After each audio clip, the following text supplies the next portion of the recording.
Ya estamos en la audiencia del día de hoy en el Tribunal de la Tarde. Nos acompaña Jean Luis Rodríguez, diputado del Partido Revolucionario Moderno por la provincia El Ceibo. Jean Luis, bienvenido. Gracias Gracias. por estar aquí con nosotros. No, el placer es Sí. nuestro, de verdad que más que agradecido y complacido de compartir con personas a quienes apreciamos y admiramos bastante. Bueno, Jean Luis, la primera pregunta la impone el caso de Meli Peguero, 30 años para Marlon, 5 para su madre, que ha sido lo que ha generado tantas reacciones a nivel de redes sociales y medios de comunicación en función de lo que has visto. ¿Cuál es tu opinión sobre esta decisión de la justicia dominicana? Bueno, mira, si vemos las redes sociales, la verdad que la sociedad dominicana está bastante indignada. Yo veía una foto que subió Hoppelman, donde él cuestionaba la decisión que ha sido tomada por este tribunal de San Francisco de Macorís, y veía que en menos de 2 horas tenía más de 40.000 likes y tenía como 6.000 o 7.000 comentarios. Pero es tendencia, es tendencia 3 veces en Twitter, veía yo. 3 veces. Tanto el nombre de ella como Meli Peguero, como el caso, como 3 veces. Se ha sumado también Código Penal, San Francisco de Macorís. Código Penal ha entrado ahora como una tendencia también, como una petición que existe de que el código ya sea finalmente aprobado. Pero yo quiero decir con respecto a este caso, que este es un caso que consternó bastante a la sociedad dominicana, que fruto de la longitud o de la duración del mismo, también ha llevado a la desesperación del pueblo dominicano. Y eso se ha manifestado ya en lo que estamos viendo, tanto en lo que está aconteciendo en San Francisco de Macorís, donde en estos momentos hay protestas, están quemando gomas, se han escuchado disparos, hay una situación de intranquilidad bastante grande en San Francisco de Macorís, y en las redes sociales, que es un mecanismo de expresión que existe en la actualidad, no hay, creo, una persona, a excepción, lógicamente, de algunos juristas que han, digamos, valorado como responsable por parte de los jueces y apegado estrictamente al tema del derecho, la sentencia que ya ha sido emitida por este tribunal. Jean Luis, antes de continuar, vamos a pasar un cafecito Santo Domingo, vamos a brindar. Sí. Bueno, con el café ahora nos seguimos, para que podamos hablar más tranquilo, ¿verdad? Continuar con el aroma. Pero gracias, Carla. Tu caso de Jean Luis entiende que 5 años fueron insuficientes en función de lo ocurrido. Mira, yo soy de los que no me gusta, muchísimas gracias. Yo soy de los que no me gusta, si se quiere, contradecir fundamentalmente, ¿verdad?, lo que establecen las leyes, porque primero, somos quienes estamos formulando leyes en el Congreso y somos quienes tenemos que garantizar que las leyes se cumplan a pie juntilla. Ahora, ¿qué pasa? Yo no soy abogado de profesión, pero escuché la sentencia, las motivaciones, y creo que tendría validez muchas de las cosas que estos jueces han manifestado, y me gustaría ver un debate ya jurídico profundo, donde no se quede tan por arribita, como ellos lo plantearon, sino algo más técnico propiamente, donde pudiéramos encontrar puntos de vista encontrados. Ahora, yo veía, por ejemplo, a una César Perdomo, que es una persona que uno lo tiene como, ¿verdad?, un abogado que de mucho conocimiento y mucha capacidad, diciendo que se apegó a lo que establece el Código Penal. Entonces habría que ciertamente revisar el Código Penal, porque ante la opinión pública, por ejemplo, tú preguntabas mi opinión y yo pensaba que tuvo que haber una sanción más grave, o mayor ante un caso como este, porque no solamente porque consternó a la sociedad, sino la manera como se dieron los hechos, que en cierta medida pareció una burla en muchos momentos a todo un pueblo, como el pueblo dominicano, donde estas personas se victimizaban, se hacían pasar como que les importaba lo que estaba sucediendo y eran parte de ese evento tan lamentable como fue el asesinato vilmente de esa pobre jovencita a manos de ese joven, pero donde, sin lugar a dudas, hubo una participación de parte de su madre. Jean Luis, en ese sentido mencionabas el Código Penal y hablabas de que, aunque no eres abogado, obviamente como diputado eres de las personas facultadas para hacer que se cumplan las leyes, para la creación de las leyes y demás. Se ha comentado que el Código Penal nuevo que está en espera de una aprobación y demás, no tiene la facultad para cambiar los parámetros por los cuales una persona que tenga complicidad como Marlyn Martínez pudiera obtener una condena mayor. Entonces, ¿qué nos espera a los dominicanos? Mira, hay jurisprudencias nacionales e internacionales que avalan ciertamente ese criterio que tiene que ver con el tema de la complicidad. Y hay que ser cuidadoso. Yo trato de ser objetivo cada vez que abordo un tema y desde la perspectiva en que puedo visualizar ese tema. Imagínense ustedes, saquemos el caso en cuestión, sino algo genérico, donde una persona asesine a alguien, familiar de alguien, por ejemplo, y bueno, está también tipificado que tú un hijo, por ejemplo, no está en la obligación de denunciar a un padre, igual como un padre no está en la obligación de denunciar a un hijo. Entonces, ante esa eventualidad que esa persona no haya participado en nada del crimen, que fue lo que no se pudo probar, porque si se hubiese comprobado, por ejemplo, que Marlyn tenía conocimiento previo de todo lo que estaba sucediendo y que ella fue partícipe de eso, ya existía la complicidad. Claro. Lo que pasa es que hasta donde se pudo probar fue que ella participó después de que el crimen se había cometido. Eso fue lo que pudo probar el Ministerio Público. Correcto. Porque también hay gente que está cuestionando la investigación del Ministerio Público. Porque la gente supone y entiende que sí, que participó desde antes, pero no hay pruebas que demuestren eso. Entonces la tipificación, a mi juicio, sería imposible o muy poco probable en el sentido de que tú no puedes hablar de una complicidad de alguien de un hecho en el que no participó. O sea, desde esa perspectiva. Ahora sí, ¿qué sucede con el Código Penal? Que hay muchos delitos que en la actualidad acontecen en el pueblo dominicano que no han sido tipificados y que no tienen sanciones ejemplares. En el caso, por ejemplo, de delitos como violación sexual, actualmente bajo nuestras leyes es un delito que prescribe. O sea, pasaron 10 años, hiciste la denuncia y está prescrito.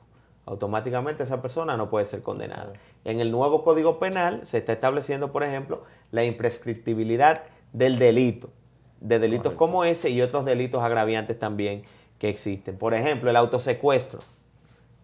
En el Código Penal actual, ustedes recuerdan hace poco un joven que se autosecuestró saliendo de una entidad bancaria. Apareció amarrado en una jipeta. Correctamente. Ese delito no está tipificado en el Código Penal actual del país y por ende tú no puedes sancionar ese tipo de delito de la manera adecuada. Entonces, ¿qué se ha hecho? Ampliar ¿verdad? Los delitos, tipificándolos y que tengan sanciones ejemplares. Entonces yo creo que el caso de Emely Peguero ciertamente abrirá un debate más profundo del que ya existe con respecto al código, porque habrá que analizar en este tipo de casos cómo podría de alguna forma darse un ejemplo o sanciones importantes, porque te abre la oportunidad de que gente que pudiera verse en una situación similar no lo vea como un tema tan grave. La forma como ella participó. Claro. Sin embargo, Jean Luis, hemos visto ante esta ola de abusos sexuales, violencia, incluso en muchos casos abuso infantil, que tú has propuesto, has hecho una propuesta de castración. Eso de entrada tú escucharlo te sorprende. Dice, ¿y por qué Jean Luis se ha ido? Pero eso no es un extremo. Y quisiéramos escuchar el espíritu y las razones por las cuales tú entiendes que una persona que comete un acto de violación podría recibir la castración. Mira, nosotros tenemos un problema como país, y yo diría que como sociedad, yo lo veo como un mal de fondo, que hasta que la gente, el agua no le llega al cuello, no reacciona frente a muchos temas y muchos problemas. Y para tú darte cuenta de los delitos de agresión sexual que existen en el país, solamente tienes que irte a las estadísticas, que la tiene la propia Procuraduría de la República. Hace poco el procurador daba unas cifras alarmantes, pero nosotros en nuestra propia investigación y nutriéndonos del departamento que se encarga, que es el de violencia de género intrafamiliar que tiene la Procuraduría, nos encontramos con estadísticas aún más alarmantes. ¿Qué sucede? Que aquí cuando sucede un caso, Pablo Ross, por ejemplo, todo el mundo se alarma, todo el mundo opina y todo el mundo comenta y todo el mundo... Señores, pero casos como el de Pablo Ross suceden diariamente en el país. O sea, las estadísticas que nosotros encontramos, por ejemplo, es que diariamente en el país son abusados sexualmente alrededor de 6 niños o niñas, promedio. Pero denuncias por casos de algún tipo de delito de agresión sexual, solamente entre el año 2008 y 2016 hubo unas 576,000 denuncias. O sea, imagínense eso, más de medio millón de personas. Pero eso es un escándalo. Estamos hablando en 8 años. Si tú haces una división, te vas a dar cuenta que rondan las 40 y tantos mil denuncias por año. Estamos hablando de 72,000 por año. Entre 8 años. Usted habló 576,000 entre 8. Entre 8. 72,000 por año. 72,000 por año. Entonces, eso fue de casos de violencia de género, intrafamiliar, ¿verdad? Pero lo que tienen que ver con agresiones sexuales es alrededor de unas 50,000, por ejemplo, denuncias por año que tenemos en el país. En las estadísticas las tenemos en el proyecto y fueron recibidas a través de la propia, del propio departamento de la Procuraduría que se encarga para esos fines. Entonces, ¿qué nosotros hemos dicho? Tenemos un problema social, un problema que no hemos encontrado soluciones, que hay un mal de fondo, ciertamente, que es un tema social. Ahora, hemos visto que muchos países del mundo han aprobado sanciones más graves para este tipo de delitos. Por ejemplo, Corea del Sur en el año 2011 te aprueba la castración química. En Europa, Francia, España, Alemania, entre otros países de Europa, han aprobado la ley de castración química.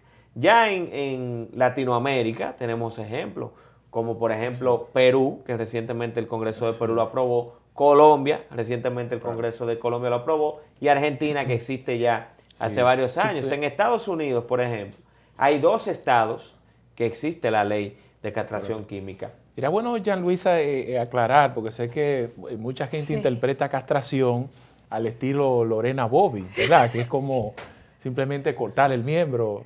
La amputación. Sí. Entonces, ¿en qué consiste? Esa es la castración física que existe en algunos países, al igual que la pena de muerte para los violadores, ese tipo de cosas.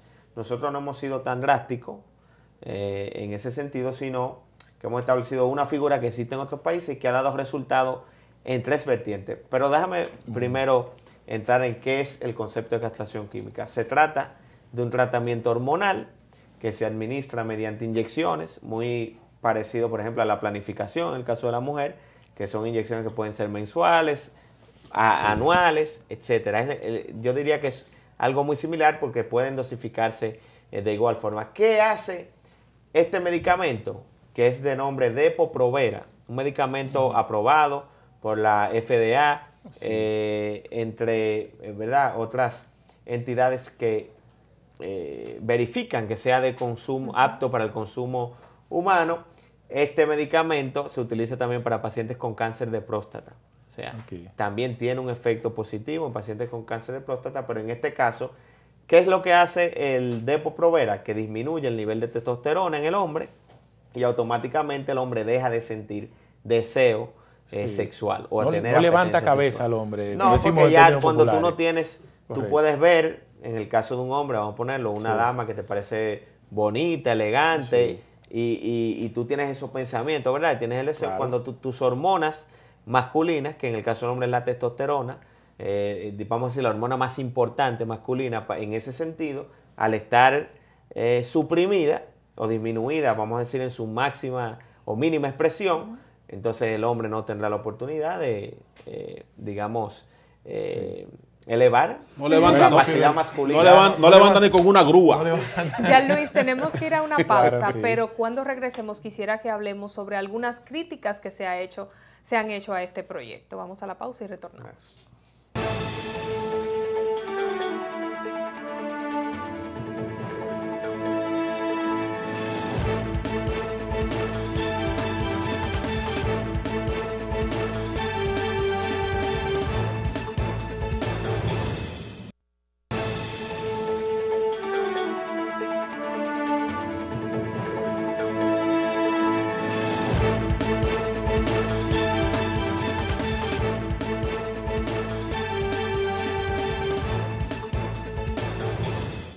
Seguimos en nuestra audiencia conversando con el diputado Jean Luis Rodríguez y antes de la pausa le cuestionábamos sobre este proyecto que él tiene de castración química para pues someter ante el Congreso Nacional y las críticas que ha tenido por muchas personas que indican que en el país se condenan, a su entender, personas que luego se descubre que no fueron culpables. Entonces dicen que al descubrirse esto, luego de una persona ser sometido a la castración química, ya no habría nada que hacer. Bueno, mira, lo primero es que nosotros cuidamos mucho la forma en el proyecto de que no se tratara solamente de la opinión de un juez, sino que la ley establece que para imponer esta sanción a una persona que haya agredido sexualmente a un niño, una niña o una persona, ¿verdad?, en estado de indefensa, una persona que no pueda defenderse en algún momento, pues que también cuente con el aval de lo que es un médico psiquiatra forense. O sea, está establecido en el proyecto que la decisión sería de ambos, no solamente del juez, sino también de un médico psiquiatra forense, que es quien realmente conoce o pudiera estudiar a profundidad quién como paciente mental sería importante que recibiera este tratamiento hormonal de castración química. Lógicamente, nosotros vivimos en un país donde tenemos una justicia débil, ciertamente puede haber algún tipo de temor, pero por eso hemos establecido ese pequeño filtro para que no sea solamente la decisión de un juez, sino que también haya la opinión de un experto en la materia con respecto a esta sanción. Sí, ya Luis, no podemos concluir esta conversación sin hablar un poco de política, la situación del Partido Revolucionario Moderno, el cual eres miembro. Hemos visto, ¿verdad?, diferentes aspiraciones, está la de Hipólito, la cual tú respaldas, Abinader, y pues la Wellington Arnott, entre otras. Sin embargo, las encuestas han estado constantemente favoreciendo a Luis Abinader. ¿Crees que realmente el proyecto Hipólito Mejía podría alzarse con la victoria bajo estas circunstancias? Mira, en el PRM hay un buen ánimo, que es lo importante. Sí. El PRM es un partido que ha aprendido bastante de lo que han sido los errores del pasado, del otrora PRD en su momento y de esas luchas fratricidas que nunca nos permitieron a nosotros alcanzar el poder. Por eso yo veo con muy buen ánimo que cualquiera de los compañeros que hoy compiten por la candidatura presidencial se alce con la victoria o el triunfo y que sea el candidato del partido y que todos le apoyemos para que sea el candidato. Ahora, yo debo decirte que para la convención falta bastante tiempo. Decir al día de hoy que ya el candidato del PRM es Luis, Hipólito, Wellington, cualquiera de ellos, es nosotros faltarle respeto a la verdad y adelantarnos a un proceso que aún le queda mucho por recorrer. Yo creo que el candidato que más trabaje, que más logre empatía con la base del partido, que logre hacer una campaña dinámica, distinta y que logre conectar con el electorado en este año que falta, será el candidato del partido. En nuestro caso, respaldamos al expresidente Hipólito Mejía, un hombre honesto, que cualquiera podrá tener discrepancias con él en muchos aspectos, pero de lo que no debe de quedar la menor duda, incuestionable sobre todo, es el tema de su honestidad, de sus valores y principios, que lo ha demostrado a lo largo de toda la trayectoria de su vida. Jean Luis, Elpidio Báez, diputado del Partido de la Liberación Dominicana, de la corriente danilista, ha estado insistiendo que están buscando las formas y maneras de impulsar una repostulación del presidente de la República a través de la Cámara de Diputados. Ya le explicó que ya en lo que corresponde al Senado de la República, ya ellos tienen la mayoría y que están buscando entonces la mayoría en la Cámara de Diputados. ¿Qué te parece esta declaración del Elpidio Báez? Mira, yo creo que Elpidio está en su derecho de tratar de lograr que en el Congreso se hable del tema. Y la verdad que lo ha puesto en la palestra pública, porque ahora tanto los periodistas como ciudadanos en sentido general están hablando del tema. Y los legisladores también. Porque lo trajo Elpidio, yo diría lo trajo por los moños, como dicen aquí, ¿verdad?, en el argot popular, pero allá en la Cámara de Diputados, él también se ha dedicado a promover, y ya ustedes los medios van allá y abordan a todos los diputados y le solicitan su opinión. Ahora, yo soy de los que creo que eso es un tema cerrado en el Congreso Nacional, que sería imposible bajo la distribución actual que existe de diputados, con la cantidad que tiene el PRM, los diputados de la tendencia de Leonel Fernández, los del Partido Reformista, entre otros, que nos opondríamos a una reforma a la Constitución, lograr los votos necesarios para que se pueda modificar la Constitución. Finalmente, Jean Luis, en lo ocurrido, el incidente con el presidente de la Cámara de Diputados, Radamés Camacho, respondiendo a periodistas sobre unas preguntas, sin embargo, pues uno le hizo referencia al tema de la declaración jurada. ¿Qué te ha parecido toda esta situación? Un tema complicado, porque habría que estar ahí para ver, porque el presidente estaba como hablando a un grupo de periodistas y parece que por detrás había alguien insistiendo con el tema, entonces hay que verlo en el momento. Yo creo que el presidente debió quizás ser un poco más prudente en el sentido de cómo respondía. Pero la verdad que los diputados tenemos un tema complejo y es que como que todos los cañones están encima de los diputados.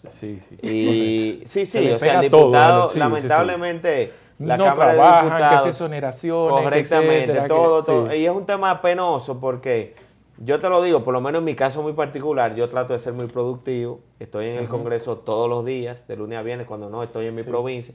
Y uno desarrolla una labor, proyectos, tengo más de 40 iniciativas en menos de 2 años. O sea, creo que hay que diferenciar, que no todos los que estamos allí somos iguales y que hay que tener otro tipo de consideración, porque al final los buenos vamos a salir corriendo, porque un día vamos a decir, no queremos estar expuestos a este tipo de, vamos a decir, agresividad mediática, y lo ideal sería entonces que mejor nos dediquemos a estar tranquilos. Y se quedarán los malos ahí, haciendo desórdenes. Gracias a Jean Luis Rodríguez, diputado por la provincia del Ceibo del Partido Revolucionario Moderno y también vicepresidente del PRM. Ha sido muy grato conversar contigo de todos tus proyectos y de todas las acciones que realizas desde el Congreso de la República. Vamos a una pausa, que cuando regresemos tenemos el Tribunal Deportivo con Cristian Rojas y también en el círculo de espera está nuestro compañero Aristides Marte con el Tribunal Tecnológico.